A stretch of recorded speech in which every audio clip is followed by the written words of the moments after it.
空鳥已飛向北方，經過石板路旁，點點星光帶來無限遐想，是迷人的汽笛聲伴我入夢鄉，風沙在作響，輕輕哼唱着心中所想，快坐上那艘船就要去遠航，太漫長，藍天也變得飄揚，草地上幾片落葉隨風飄蕩，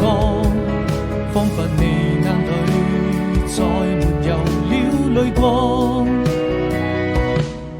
伸出一雙翅膀，於過